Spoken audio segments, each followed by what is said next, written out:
সফলতার আসল ভিত মানসিক এবং শারীরিক স্বাস্থ্য। আপনি যতই বড় স্বপ্ন দেখুন বা কঠোর পরিশ্রম করুন, যদি আপনার মন এবং শরীর ঠিক না থাকে তবে সেই সাফল্যকে ধরে রাখা অসম্ভব। চিন্তা করুন, একটি গাড়ি যদি ভালো অবস্থায় না থাকে তবে সেটি কি দূরপাল্লার যাত্রায় টিকে থাকতে পারবে? আমাদের শরীর আর মনও সেই গাড়ির মতো, এটি যদি শক্তিশালী ও সুস্থ না হয় তবে জীবনের যে কোনো সাফল্যের পথে হারিয়ে যাবে। তাই প্রথম ধাপ হল মানসিক ভারসাম্য তৈরি করা। প্রতিদিনের জীবনে স্ট্রেস এবং উদ্বেগ আমাদের মনকে দুর্বল করে দেয়। এই অবস্থায় আমাদের প্রয়োজন মেডিটেশন বা ধ্যান। অনেকেই সময়ের অজুহাত দেন।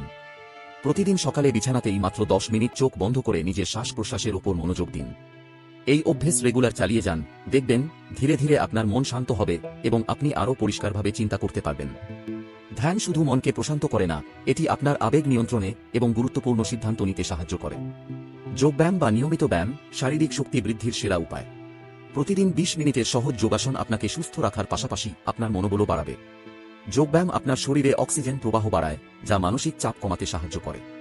আর ফিটনেস আপনার আত্মবিশ্বাস বৃদ্ধি করে। শরীরের যত্ন নেওয়া মানসিক শক্তি তৈরির আরেকটি গুরুত্বপূর্ণ অংশ। অস্বাস্থ্যকর খাবার যেমন ফাস্ট ফুড বা অতিরিক্ত তেলমশলাযুক্ত খাবার এড়িয়ে চলুন। এই খাবারগুলি সাময়িক আনন্দ দিলেও শরীরের ক্ষতি করে। পুষ্টিকর খাবার যেমন শাকসবজি, ফলমূল, বাদাম এবং প্রোটিন জাতীয় খাবার আপনার শরীরকে শক্তি দেবে এবং মনকে চাঙ্গা রাখবে।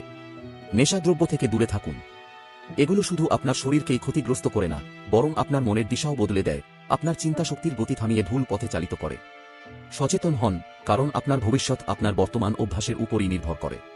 সবকিছুই সম্ভব, তবে সেগুলো নির্ভর করে আপনার চিন্তার ধরনের ওপর। আমি যে 5টি পয়েন্টের কথা বলেছি সেগুলো শুরু করতে আপনার কোনো খরচ হবে না, এগুলো ফ্রিতেই করা যাবে। আর যদি এগুলো সঠিকভাবে কাজে লাগাতে পারেন, দেখবেন ভবিষ্যতে আপনার অর্থনৈতিক অভাব বলে কিছু থাকবে না।